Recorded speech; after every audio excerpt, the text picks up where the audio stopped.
ಸಾಯಿರಾಮ್. ಆತ್ಮೀಯ ವೀಕ್ಷಕ ಬಾಂಧವರಿಗೆಲ್ಲ ಇವತ್ತಿನ ಜೀವನಾಮೃತ ಕಾರ್ಯಕ್ರಮಕ್ಕೆ ಸ್ವಾಗತ ಸುಸ್ವಾಗತ. ವೀಕ್ಷಕರೇ, ಕಳೆದ ಭಾನುವಾರದಿಂದ ಈ ಪಿತೃಪಕ್ಷ ಪ್ರಾರಂಭ ಆದಾಗ ಪಿತೃದೇವತೆಗಳಿಗೆ ನಾವು ಹೇಗೆ ಋಣವನ್ನು ತೀರಿಸ್ಕೊಳ್ಬೇಕು, ಯಾವ ರೀತಿ ಋಣ ತೀರಿಸ್ಕೊಳ್ಳೋಕ್ಕೆ ಅನುಕೂಲಗಳಿದೆ ಅನ್ನೋದು ವಿಚಾರದಲ್ಲಿ ನಾನು ಭಾನುವಾರದಿಂದ ಒಂದೊಂದು ದಿನಕ್ಕೂ ಒಂದೊಂದು ಶ್ರಾದ್ದ ತಿಥಿ ಮಾಡೋ ವಿಚಾರವನ್ನು ತಿಳಿಸ್ತಾ ಬರ್ತಾಯಿದ್ದೀನಿ.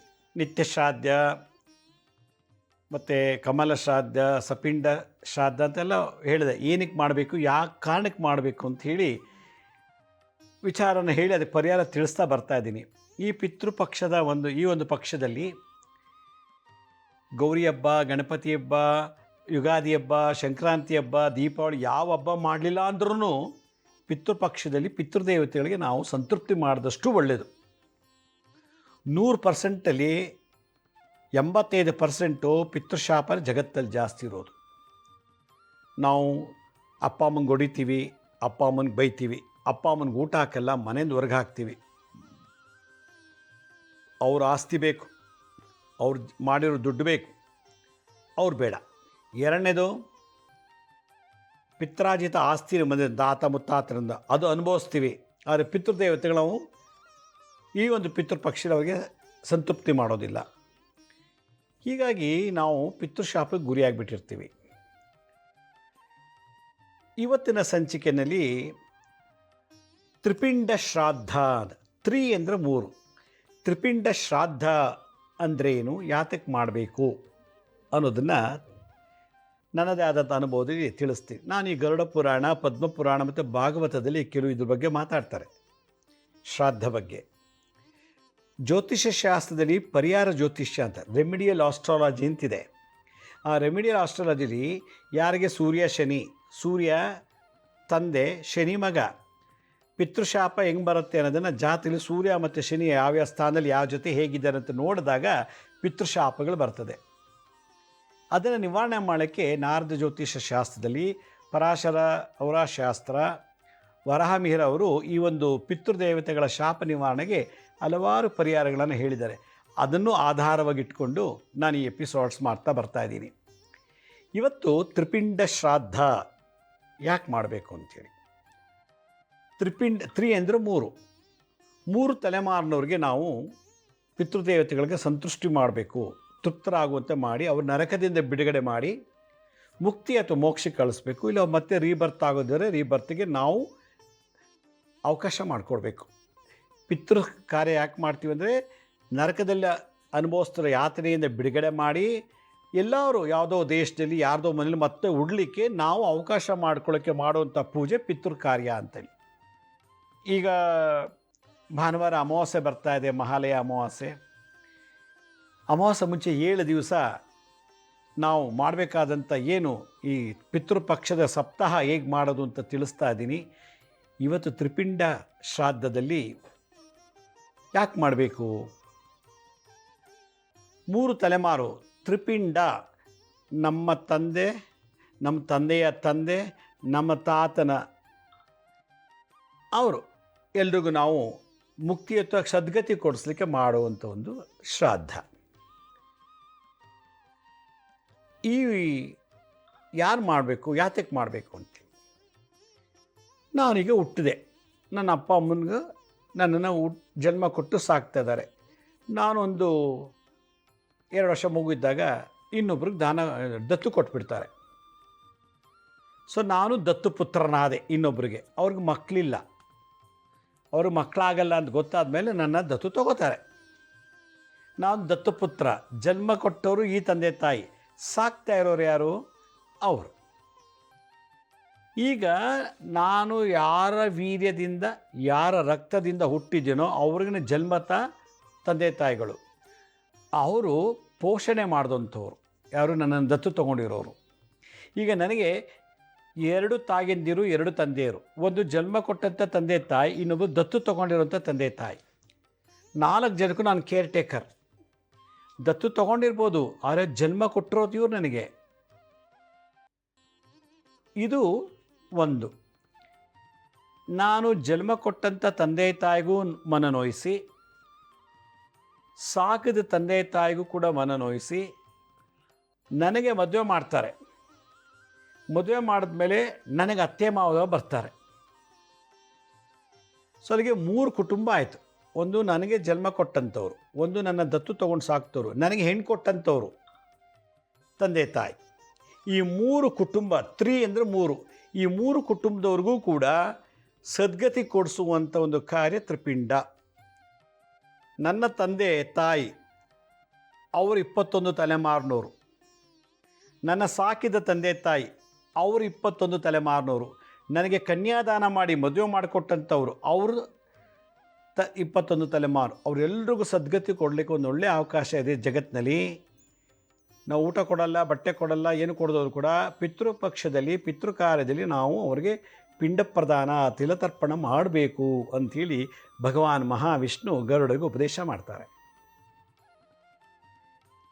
3 ಕುಟುಂಬಕ್ಕೆ ದತ್ತು ಕೊಟ್ಟವರು, ಜನ್ಮ ತಗೊಂಡವರು, ಹೆಣ್ಣು ಕೊಟ್ಟವರು. ಹಾಗೆ ಜನ್ಮ ಕೊಟ್ಟಂಥ ತಂದೆ ತಾಯಿ ಅವಳನ್ನ ದತ್ತು ಕೊಟ್ಬಿಡ್ತಾರೆ. ಅವಳು ದತ್ತುಪುತ್ರಿ ಆದಳು.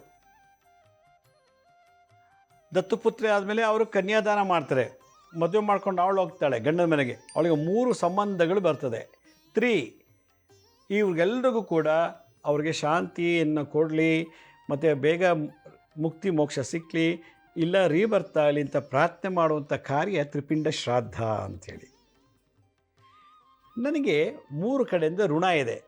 ಒಂದು ತಂದೆ ಆಸ್ತಿ ಬರ್ಬೋದು, ನನಗೆ ಜನ್ಮ ಕೊಟ್ಟಂಥ ತಂದೆ ತಾಯಿದು. ಎರಡನೇದು ನನಗೆ ದತ್ತು ತೊಗೊಂಡಿದ್ದಾರೆ ಅವ್ರ ಮನೆ ಆಸ್ತಿ ಕಾರು, ಸೈಟು, ಮನೆ, ಹೊಲ, ಗದ್ದೆ ಏನಿದೆ ಅವ್ರ ಆಸ್ತಿ. ಇನ್ನೊಂದು ಹೆಣ್ಣು ಕೊಟ್ಟಂಥವ್ರು ಅವರು ಏನೋ ನನಗೆ ಕೊಡ್ಬೋದು. ಹೆಂಗೆ ಕೊಡ್ಬೋದು? ನಾನು ಮದುವೆ ಮಾಡ್ಕೊಂಡು ಬರ್ತೀನಲ್ಲ, ಅವಳಿಗೆ ಅವ್ರ ಅಪ್ಪ ಅಮ್ಮನ ಮೇಲೆ ಅವ್ರಿಗೊಂದು 2 ಎಕರೆ ಜಮೀನು, ಒಂದು ಮನೇನೋ ಏನೋ ಕೊಡ್ತಾರೆ. ಅದು ನನ್ನ ಗೋತ್ರಕ್ಕೆ ಬಂದುಬಿಡ್ತಾಗ ಇದನ್ನೆಲ್ಲ ಅನುಭವಿಸಿ ಅವ್ರಿಗೆ ನಾನು ಪಿತೃ ತರ್ಪಣ ಕೊಡಲಿಲ್ಲ ಅಂತಂದರೆ ತುಂಬ ತೊಂದರೆ ಆಗ್ತದೆ. ಆಗ ನಮ್ಮ ಈ ಒಂದು ಏನು ಧರ್ಮ ಪಾಲನೆ, ತರ್ಪಣ ಕೊಡೋದು ಒಂದು ಧರ್ಮ ಪಾಲನೆ. ಇದು 3 ಕುಟುಂಬದೊಂದಾಯ್ತಾ. ನನಗೆ ತಂದೆ ಮನೆ ಆಸ್ತಿ ಬಂತು, ದತ್ತುಪುತ್ರ ಆಗಿದ್ದ ಆ ಮನೆ ಆಸ್ತಿ ಬಂತು, ಹೆಂಡತಿ ಕಡೆಯಿಂದ ಆಸ್ತಿ ಬಂತು. ಇದಲ್ಲದೆ ನನಗೆ ಬೇರೆಯವರು ಯಾರು ನನಗೆ ಆಸ್ತಿ ಕೊಡ್ತಾರೆ. ಅವರು ನನಗೆ ದಾನ ಕೊಡ್ತಾರೋ ಅಥವಾ ಅವ್ರನ್ನ ನನ್ನ ಕೇರ್ ಟೇಕರ್ ಆಗಲಿ ಅಂತೇಳಿ ನನಗೆ ಒಂದು ಹಣ, ಮನೆ, ಜಮೀನು ಏನೋ ಒಂದು ಕೊಡ್ತಾರೆ. ಅವ್ರ ಋಣ ನನಗೆ ಬಂತು. ಹೀಗೆ ಎಲ್ಲೆಲ್ಲಿ ಋಣಕ್ಕೆ ನಾನು ಹೊಣೆಗಾರೆ ಆಗಿದ್ದೀನೋ, ಎಲ್ಲಿ ಋಣ ಹೊತ್ಕೊಂಡಿದ್ದೀನೋ ಅವ್ರಿಗೆಲ್ರಿಗೂ ತ್ರಿಪಿಂಡ ಶ್ರಾದ್ದ ಮಾಡಬೇಕು. ಈ ತ್ರಿಪಿಂಡ ಶ್ರಾದ್ದದಲ್ಲಿ ಇನ್ನೊಂದು ಕ್ಯಾಚ್ ಇದೆ, ರಹಸ್ಯ ಇದೆ. ನಾನು ದತ್ತುಪುತ್ರ ಆಗಿರೋ ತಂದೆ ತಾಯಿಗೂ ಶ್ರಾದ್ದ ಮಾಡಬೇಕು, ಜನ್ಮ ಕೊಟ್ಟವ್ರಿಗೂ ಮಾಡಬೇಕು, ಹೆಣ್ಣು ಕೊಟ್ಟವ್ರು ಮತ್ತೆ ಮಾವುದ್ರು ಮಾಡಬೇಕು, ಇನ್ನೊಬ್ಬರಂಗೆ ಯಾರು ಒಂದು ಗಿಫ್ಟ್ ಡೀಡ್ ಕೊಟ್ಟಿರ್ತಾರೆ ಅಥವಾ ಏನೋ ಒಂದು ಮಾಡಿರ್ತಾರೆ ಅವ್ರಿಗೂ ನಾನು ಮಾಡಬೇಕು. ಇದಲ್ದೇ ನಾನು ಯಾವುದೋ ಒಬ್ಬರು ಗುರುಗಳ ಹತ್ರ ಇರ್ತೀನಿ. ಗುರುಗಳು ಅವನಿಗೆ ಜ್ಞಾನ ಕೊಟ್ಟಂಥವ್ರು, ಅವರು ಅವರದ್ದು ಕೂಡ ನನ್ನ ಹತ್ರ ರೆಸ್ಪಾನ್ಸಿಬಿಲಿಟಿ ಇರ್ತದೆ. ಅವ್ರು ಬದುಕಿದ್ದಾಗ ನಾನು ಸೇವೆ ಮಾಡ್ತಿರ್ತೀನಿ. ಅವ್ರ ದೇಹ ಬಿಟ್ಟ ಮೇಲೆ ಅವ್ರಿಗೂ ಯಾರೂ ಇರೋದಿಲ್ಲ. ನಾನು ಸೇವೆ ಮಾಡಿ ಅವ್ರ ಆತ್ಮದಲ್ಲಿ, ಅವ್ರ ಮನಸ್ಸಲ್ಲಿ ನಾನು ಇದ್ದೀನೀಗ. ನನ್ನ ಗುರುಗಳಿಗೂ ನಾನು ಮಾಡಬೇಕು. ಆ ಗುರು ಪರಂಪರೆಗೂ, ಕನ್ಯಾದಾನ ಮಾಡಿದಂಥ ಪರಂಪರೆಗೂ, ಮತ್ತು ನನ್ನ ಸಾಕಿ ಸಲಹಿದ ದತ್ತುಪುತ್ರನಾಗಿರೋ ಆ ವಂಶ ಪರಂಪರೆಗೂ, ನನ್ನ ಜನ್ಮ ಕೊಟ್ಟಂಥ ನನ್ನ ಗೋತ್ರ, ನನ್ನ ರಕ್ತವೀರ್ಯ ಎಲ್ಲಿದೆಯೋ ಆ ಪರಂಪರೆಯು ಎಲ್ರಿಗೂ ಸೇರಿಸಿ ಋಣಮುಕ್ತನಾಗುವಂಥ ಕಾರ್ಯಕ್ರಮಕ್ಕೆ ಪಿಂಡ ಇಡಬೇಕು. ಇದು ಮಾಡಲಿಲ್ಲ ಅಂತಂದಾಗ ಪ್ರಾಣಿ ಜನ್ಮಕ್ಕೆ ಹೋಗ್ತಂಥ ಮನುಷ್ಯ ಎಲ್ಲ ದತ್ತು ಮನೆದು ಆಸ್ತಿ ಎಂಜಾಯ್ ಮಾಡಿದೆ, ಅಪ್ಪಂದು ಆಸ್ತಿ ಕಾರು, ಸೈಟು, ಮನೆ, ಬಂಗ್ಲೆ ತೊಗೊಂಡೆ, ಹೆಂಡತಿ ಮನೆಯಿಂದ ಆಸ್ತಿ ಜೋರ ತೊಗೊಂಡೆ, ಅಲ್ಲಿನ್ಯಾವುದೋ ಆಸ್ತಿ ತೊಗೊಂಡೆ, ಮತ್ತು ಗುರುಗಳದು ಅವ್ರದ್ದು ಅದು ಏನು ದುಡ್ಡು, ಏನೋ ವಜ್ರ ವೈಡೂರ್ಯ ಏನೋ ದಾನ ಏನು ಬಂದಿತ್ತೋ ಗುರುಗಳು ಅದೆಲ್ಲ ನಾನೇ ಕಬಳಿಸ್ಕೊಂಡು ಚೆನ್ನಾಗಿ ಎಂಜಾಯ್ ಮಾಡಿ ಒಬ್ರಿಗೂ ಸ್ಮರಣೆ ಮಾಡಲಿಲ್ಲ, ಏನೂ ಮಾಡಲಿಲ್ಲ ಅಂಥೇಳಿ ಏನು ಚೆನ್ನಾಗಿ ಮಸ್ತು ಮಜಾ ಮಾಡಿ ನಾನೇನಾದ್ರು ಸತ್ತೋಗ್ಬಿಟ್ರೆ ಪ್ರಾಣಿ ಜನ್ಮಕ್ಕೆ ಹೋಗ್ತೀನಿ. ಎಂಥದ್ದು ಗೊತ್ತಾ? ತಿಮಿಂಗಳಾಗಿ ಹುಡ್ತಾನಂತೆ. ಏನು ಕಾರು, ಸೈಟು, ಮನೆ, ಬಂಗ್ಲೆ ಏನೂ ಮಾಡೋಕ್ಕಾಗಲ್ಲ, ಭೂಮಿನೇ ನೋಡೋಕ್ಕಾಗಲ್ಲ, ನೀರೊಳಗೇ ಇರಬೇಕು ವರ್ಷಾನ್ಗಟ್ಲೆ. ಆ ಜನ್ಮ ಯಾವುದು? ಜೀವಜಂತು ತಿಮಿಂಗಿಲ. ಈ ಥರ ಇವತ್ತಿನ ತಿಮಿಂಗಳಿಗೆ ಯಾರಿದ್ದಾರೆ, ಈ ಥರ ಇದ್ದವರು ಆಗಿದ್ದಾರೆ ಅಂತ ಹೇಳ್ತಾರೆ. ಆದ್ದರಿಂದ ಋಣಮುಕ್ತರಾಗಬೇಕು ಅಂದರೆ ವರ್ಷಕ್ಕೊಂದು ಸಲ ಮಹಾಲಯ ಅಮಾವಾಸ್ಯೆ ದಿವಸ ಇವ್ರಿಗೆಲ್ರಿಗೂ ತರ್ಪಣ ಕೊಡಬೇಕು, ಪಿಂಡ ಪ್ರದಾನ ಮಾಡಬೇಕು. ಮಾಡಲಿಲ್ಲ, ಅಮಾವಾಸ್ಯೆ ಆಗಲಿಲ್ಲ ಅಂದರೆ 7 ದಿವಸ ಸಪ್ತಾಹ ಮಾಡಬೇಕಂತೆ. ಇದು ಸೂತಕ ಛಾಯೆಯಲ್ಲಿ ಆಗುವಂಥ ಕಾರ್ಯಕ್ರಮ. ಹಾಗಾದರೆ ಹೇಗೆ ಮಾಡಬೇಕು ಇವರೆಲ್ರಿಗೂ ಅಂಥೇಳಿ ಯಾರ್ಯಾರು ನನಗೆ ಏನು ಹೆಣ್ಣು ಕೊಟ್ಟರು ಅಂತ ಹೇಳಿದ್ನಲ್ಲ, ಅವರು ಬೇರೆ ಜಾತಿಯವರು ಆಗಿರ್ಬೋದು. ನಾನು ಇಂಟರ್ ಕ್ಯಾಸ್ಟ್ ಮ್ಯಾರೇಜ್ ಮದುವೆ ಮಾಡ್ಕೊಂಬಿಡ್ತೀನಿ, ನನ್ನ ಗೋತ್ರ ಅಲ್ಲ ಬೇರೆ ಗೋತ್ರದಿಂದ ಹೆಣ್ಣು ತೊಗೊಂಬರ್ತೀನಿ, ಇಂಟರ್ ಕ್ಯಾಸ್ಟ್ ಮ್ಯಾರೇಜು. ಅಥವಾ ಹೆಂಗಸು ಇಂಟರ್ ಕ್ಯಾಸ್ಟ್ ಮ್ಯಾರೇಜ್ ಆಗಿಬಿಡ್ತಲ್ಲ, ಬೇರೆ ಗೋತ್ರದ ಮದುವೆ ಮಾಡ್ಕೊ, ಅವರೆಲ್ರಿಗೂ ಇದು ಹಕ್ಕು ಬಂದುಬಿಡ್ತಾಗ. ಹಕ್ಕು ಯಾವಾಗ ಅಧಿಕಾರ ಬಂತು ನಾವು ಮಾಡಲೇಬೇಕು. ಈ ಥರ ಶ್ರಾದ್ದ, ತ್ರಿಪಿಂಡ ಶ್ರಾದ್ದನ ಮಾಡೋದು ಹೇಗೆ ಅಂತಂದರೆ, ಯಾವುದಾದ್ರು ಒಂದು ಪುಣ್ಯಕ್ಷೇತ್ರದಲ್ಲಿ ಇದನ್ನು ಮಾಡಬೇಕು ಅಂತ ಶಾಸ್ತ್ರ ಹೇಳ್ತದೆ. ಈಗ ಹೋಗೋಕ್ಕಾಗಲ್ಲ, ನೀವು ಮನೇಲೇ ಮಾಡ್ಬೋದು. ಯಾವ ರೀತಿ ಮನೇಲಿ ಮಾಡ್ಬೋದು ಅನ್ನೋದೊಂದು ಪ್ರಶ್ನೆ ಬಂದಾಗ, ತುಳಸಿ ಕಟ್ಟೆ ಮುಂದೆ ಅಥವಾ ತುಳಸಿ ಪಾಟ್ ಮುಂದೆ 3 ಅನ್ನದ ಉಂಡೆ ಮಾಡಬೇಕು. ಎಳ್ಳು ಹಾಕ್ಬಿಟ್ಟು 3 ಅನ್ನದ ಉಂಡೆ, ಆ ಉಂಡೆ ಅನ್ನದಲ್ಲಿ ಎಳ್ಳು ಹಾಕಬೇಕು. ದರ್ಬೆಗಳನ್ನು ಇಡಬೇಕು. ದರ್ಬೆ ಮೇಲೆ ಒಂದು ಎಲೆ, ಅದ ಮೇಲೆ ಪಿಂಡ ಇಡಬೇಕು. ಇಟ್ಟು ದತ್ತುಪುತ್ರ ಗೋತ್ರ, ಹುಟ್ಟಿದ ಮನೆ ಗೋತ್ರ, ಹೆಣ್ಣು ತಗೊಂಬಂದು ಗೋತ್ರ, ಇನ್ನೊಂದು ಪಿಂಡ ಇಡ್ಬೋದು. ಬೇರೆ ಗುರುಗಳಾಗಿರ್ಬೋದು, ಸ್ನೇಹಿತರಿಂದ ಬಂದಿರುವಂಥ ಆಸ್ತಿ, ಸಖ ಅಂತ ಕರೀತಾರೆ. ಇದಿಷ್ಟನ್ನು ಇಟ್ಬಿಟ್ಟು ಅದ್ರ ಮೇಲೆ ತುಳಸಿ ದಳ ಇಟ್ಟು ಒಂದೊಂದು ಉದ್ಧರಣ ನೀರು ಬಿಟ್ಟು ಪ್ರಾರ್ಥನೆ ಮಾಡಬೇಕು. ಮಾಡಿ ಆಯಾವ್ರ ಹೆಸರು ಹೇಳಬೇಕು. ಅದ್ರ ಮೇಲೆ ಮುಟ್ಟಿ ನಿಮಗೆ ಒಳ್ಳೆ ಮೋಕ್ಷ ಸಿಕ್ಕಲಿ, ಮುಕ್ತಿ ಸಿಕ್ಕಲಿಲ್ಲ ಅಂದರೆ ನಿಮಗೆ ಪುನರ್ಜನ್ಮ ಬರಲಿ ಅಂಥೇಳಿ. ಅದಕ್ಕೇನು ಮಾಡಬೇಕು, ಒಂದೊಂದು ಪಿಂಡಕ್ಕೂ ನೀವು 21 ಬಾರಿ ತುಳಸಿ ದಳದಲ್ಲಿ ಅರ್ಚನೆ ಮಾಡಬೇಕು. ಏನು, ಓಂ ಪಿತೃಗಣಾಯ ವಿದ್ಮಹೇ. ಪಿತೃಗಣ, ಗಣ ಅಂದರೆ ಗುಂಪು, ಅತ್ತೆ ಮಾವದರದು, ದತ್ತು ತಗೊಂಡವ್ರದು, ಜನ್ಮ ತಗೊಂಡವ್ರದು, ಗುರುಗಳದು, ಮಿತ್ರರು, ಫ್ರೆಂಡ್ಸ್ದು ಎಲ್ಲ. ಆ ಫ್ರೆಂಡ್ಸ್ ಆಸ್ತಿಗೂ ನಾನೇ ಅಧಿಕಾರ. ಅವ್ನು ನಂಗೆ ವಿಲ್ ಬರೆದು ಹೋಗಿರ್ತಾನೆ, ನನ್ನ ಗುರುಗಳು ನನಗೆ ವಿಲ್ ಬರೆದು ಹೋಗ್ಬಿಟ್ಟಿರ್ತಾರೆ. ನಾನು ಸತ್ತ ಮೇಲೆ ಇವ್ರಿಗೆ ಇದ್ದ ಆಸ್ತಿಯನ್ನೇ ಅಧಿಕಾರ ವಹಿಸ್ಕೋಬೇಕು ಅಂಥೇಳಿ ಆ ಗಣಗಳು.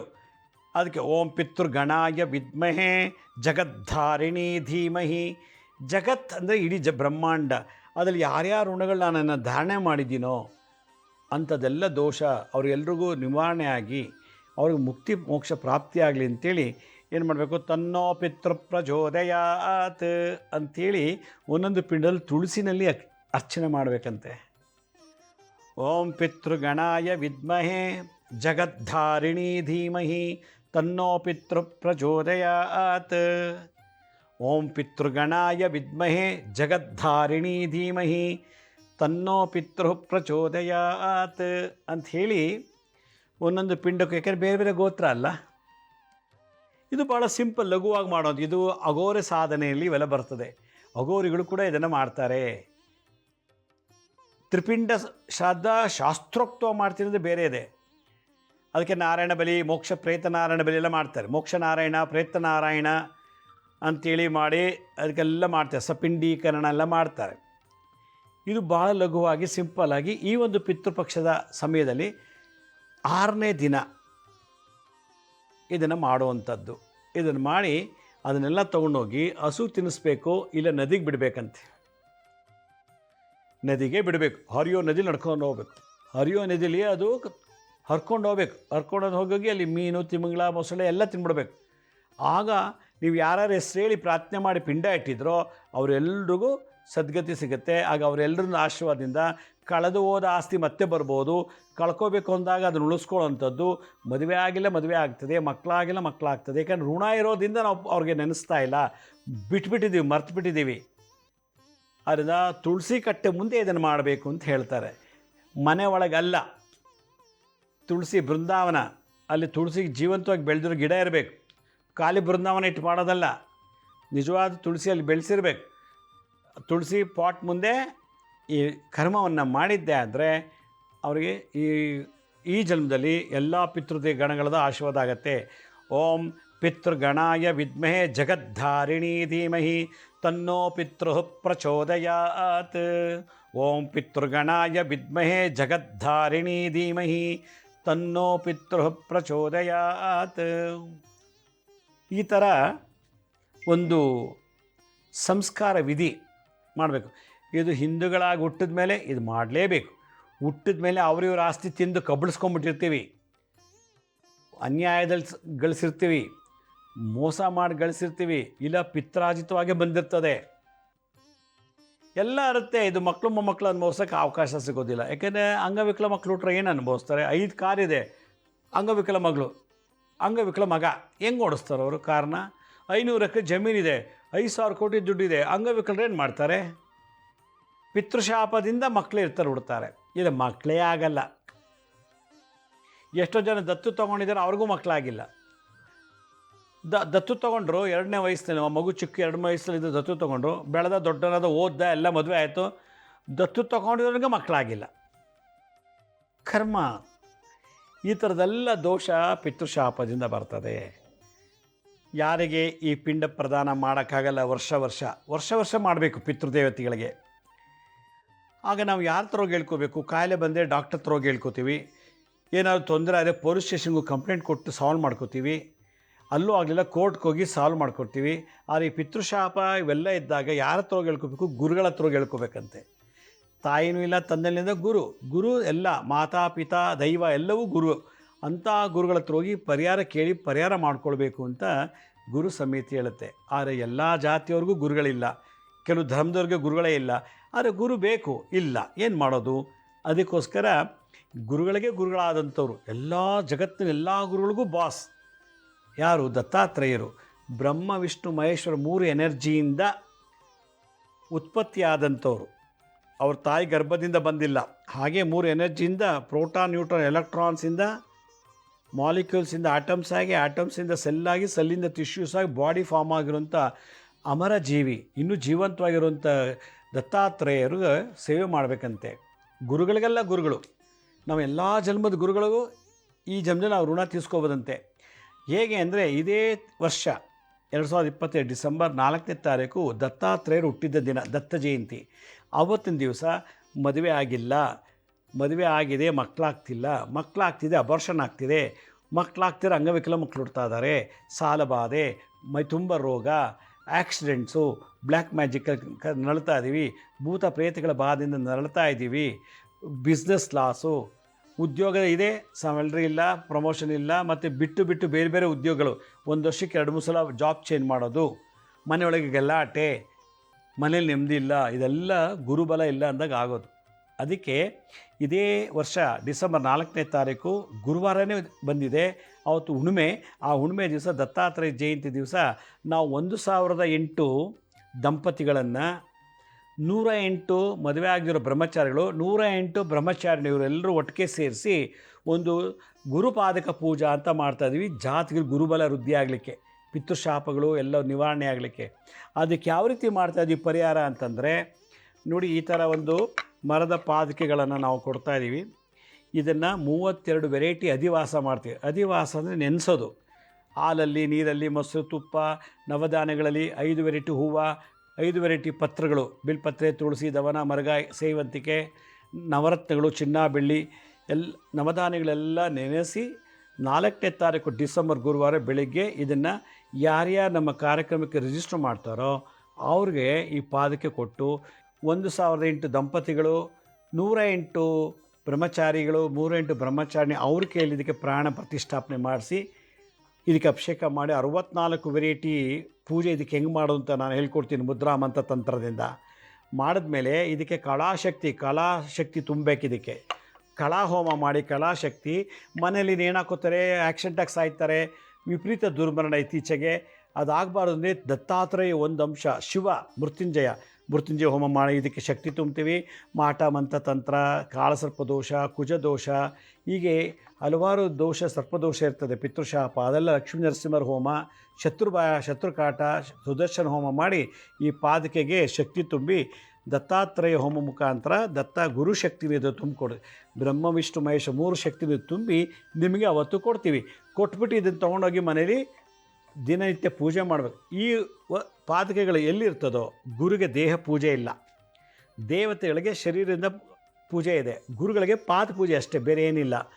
ಈ ಪಾದುಕೆಗಳಿಗೆ ದಿನನಿತ್ಯ ಪೂಜೆ ಮಾಡಬೇಕು. ಒಂದು ದಳ ತುಳಸಿ ಇಟ್ಟು ಧೂಪ ಆರತಿ ಮಾಡಿದ್ರೆ ಸಾಕು. ಪೂಜೆ ಮಾಡೋದು ಕೂಡ ಅವತ್ತು ಹೇಳ್ಕೊಡ್ತೀನಿ. ಇದನ್ನಿಟ್ಟರೆ ಭೂಕಂಪ ಆಗಲ್ಲ, ಸುನಾಮಿ ಬರೋದಿಲ್ಲ, ವಾಸ್ತು ದೋಷ, ಗೃಹ ಕಲಹ ಎಲ್ಲ ನಾನು ಏನೇನು ಹೇಳೋದು ಅದೆಲ್ಲ ಸಮಸ್ಯೆ ಇದೆ. ಯಾಕೆಂದರೆ 9 ಗ್ರಹಗಳಿಗೆ ಗುರು ಒಬ್ಬರೇ ಐತೆ. ಭಾಳ ನಾವು ಏನೇ ಮಾಡಬೇಕು ನಮ್ಮ ಬೆನ್ನಿಂದ ಗುರುವಿನ ಬಲ ಇರಬೇಕು. ನಾವು ಮುಂದೆ ಹೋದರೆ ನಮ್ಮ ಹಿಂದೆ ಗುರು ಇರಬೇಕು. ಅದರಿಂದ ಈ ಪಾದುಕೆಗಳನ್ನ ನಿಮ್ಮ ಮನೆಗಿಟ್ಟು ಪೂಜೆ ಮಾಡಲಿಕ್ಕೊಂದು ಅವಕಾಶ ಹುಣ್ಣಿಮೆ ದಿನ ಇದೆ. ಇದನ್ನು ಮಾಡಿಸ್ತಾ ಇದ್ದೀವಿ. ಆಸಕ್ತಿ ಇರೋವಂಥವ್ರು ಆ ಸ್ಕ್ರೀನ್ ಮೇಲೆ ತೋರಿಸ್ತಾ ಇದ್ದೀವಿ ನೋಡಿ, ಅದಕ್ಕೆ ಲಾಗಿನ್ ಆಗಿ ಅದನ್ನೆಲ್ಲ ಓದಿ. 2012 ಮತ್ತು 2014 ಇದನ್ನು ನಾನು ಮಾಡಿಸಿ 1000 ಜನಕ್ಕೆ ಪಾದ ಪೂಜೆ ಕೊಟ್ಟಿದ್ದೆ ನಾನು. ಇದು ಈ ವರ್ಷ ಕೊಡ್ತಾ ಇದ್ದೀವಿ. ಯಾಕೆಂದರೆ ಮುಂದಿನ ವರ್ಷ ಪರಾಭವ ಸಂವತ್ಸರ ಅಂತ ಗುರುವಿನ ವರ್ಷ. ಮುಂದಿನ ವರ್ಷ ಗುರುವಿನ ವರ್ಷ. ಅದು ಪರಾಭವ. ಯಾರಿಗೆ ಗುರು ಅಸ್ತನಾಗಿದ್ದರೆ, ನೀಚನಾಗಿದ್ದರೆ, ಗುರು ಪಾಪಗ್ರಹ ಜೊತೆ ಇದ್ದರೆ, ಶತ್ರುಗ್ರಹ ಜೊತೆ ಇತ್ತು ಅಂದರೆ ಕಾರು ಸೈಟು ಮನೆಯೆಲ್ಲ ಕಳ್ಕೊಂಡ್ಬಿಡ್ತಾರೆ, ಡೈವರ್ಸ್ ಆಗುತ್ತೆ, ಮಕ್ಕಳು ಸತ್ತೋಗ್ಬೋದು, ಮಕ್ಕಳಾಗದೇ ಇರ್ಬೋದು. ಮುಂದಿನ ವರ್ಷಕ್ಕೆ ಗುರುವಿನ ಬಲ ಬರ್ತಾ ಇದೆ. ಈಗ ಮುಂದಿನ ವರ್ಷದ ಯಾರಿಗೆ ಗುರು ಬಲ ಇರಲ್ಲೋ, ಗುರು ಈ ಥರ ನೀಚನ ಆದಾಗ ಅವ್ರ ಮನೆ ಇದಿಟ್ಟು ಪೂಜೆ ಮಾಡುವಾಗ ನಿಮ್ಗೆ ಸಪೋರ್ಟ್ ಮಾಡುತ್ತೆ. ಇದೊಂದು ಆಬ್ಜೆಕ್ಟ್. ಟಿ ವಿ, ಫ್ರಿಜ್ಜು ಮತ್ತು ವಾಷಿಂಗ್ ಮಿಷಿನು, ಫ್ಯಾನು, ಹೆಂಗೆ ಒಂದೊಂದು ಯಂತ್ರ, ಅದೇ ಥರ ಇದೊಂದು ಪಾದಕ್ಕೆ ಇಟ್ಟು ಪೂಜೆ ಮಾಡೋದು. ನೀವು ಗುರು ಶಾಂತಿ ಮಾಡಬೇಕು ಅಂದರೆ ಒಂದು 50-60 ಸಾವಿರ ರೂಪಾಯಿ ಕೊಡಬೇಕು ಹೊರಗಡೆ ಮಾಡಿಸ್ತೀನಿ ಅಂದರೆ. ಆ ಪೂಜೆನ ನಾವು ಮಾಡಿಸ್ತಾ ಇದ್ದೀವಿ. ಆಸಕ್ತಿ ಇರೋರು ಬೇಗ ಎನ್ರೋಲ್ ಮಾಡ್ಕೊಳ್ಳಿ. ಅದರಲ್ಲೆಲ್ಲ ಡೀಟೇಲ್ಸ್ ಇರುತ್ತೆ. ಆ ಸ್ಕ್ರೀನ್ ಮೇಲೆ ತೋರಿಸೋ ಲಿಂಕನ್ನು ನೀವು ಕಾಪಿ ಮಾಡಿಕೊಂಡು ಫೋಟೋ ತಗೊಂಡು ಲಾಗಿನ್ ಆಗಿ ಎಲ್ಲ ರಿಜಿಸ್ಟರ್ ಮಾಡ್ಕೊಳ್ಳಿ. ಇದೊಂದು ಒಳ್ಳೆಯ ಸುವರ್ಣ ಅವಕಾಶ ಈ ಒಂದು ಕಾರ್ಯಕ್ರಮದಲ್ಲಿ ನಿಮಗೆ ಲಭ್ಯ ಆಗ್ತಿದೆ. ಎರಡನೇದು, ಹಳೆ ಸಂಚಿಕೆಗಳು ಯಾರು ನೋಡೋಕ್ಕಾಗಿಲ್ವೋ ನಮ್ಮ ಶಿರಡಿ ಸಾಯಿ ಭಿಕ್ಷಾ ಕೇಂದ್ರ ಮತ್ತು ಹೆಲ್ತ್ ಸೈನ್ಸ್ ಅಂತ 2 ಯೂಟ್ಯೂಬ್ ಚಾನಲ್ ಇದೆ. ಇದ್ರ ಜೊತೆ SSVK ಜ್ಞಾನೋದಯ ಅಂತ ಒಂದು ಮ್ಯೂಸಿಕ್ ಚಾನಲ್ ಇದೆ. 3ಕ್ಕೂ ಸಬ್ಸ್ಕ್ರೈಬ್ ಮಾಡ್ಕೊಳ್ಳಿ. ಪಕ್ಕದ ಬೆಲ್ ಬಟನ್ ಪ್ರೆಸ್ ಮಾಡಿ. ನೋಡಾದ್ಮೇಲೆ ಲೈಕಿನ ಬಟನ್ ಪ್ರೆಸ್ ಮಾಡಿ. ಆಮೇಲೆ ಆ ಲಿಂಕನ್ನು ನಿಮ್ಮ ಬಂಧು ಮಿತ್ರರಿಗೆ ವಾಟ್ಸಪ್ ಮುಖಾಂತರ, ಇಮೇಲ್ ಮುಖಾಂತರ ಶೇರ್ ಮಾಡಿ. ಗುರುಜಿ ಲಕ್ಷ್ಮೀ ಶ್ರೀನಿವಾಸ್ ಅಂತೇಳಿ ಫೇಸ್ಬುಕ್, ಇನ್ಸ್ಟಾಗ್ರಾಮು, ಟ್ವಿಟ್ಟರು, ಲಿಂಕ್ಡಲ್ಲಿ ಕೂಡ ಅಪ್ಲೋಡ್ ಮಾಡ್ತಿರ್ತೀವಿ.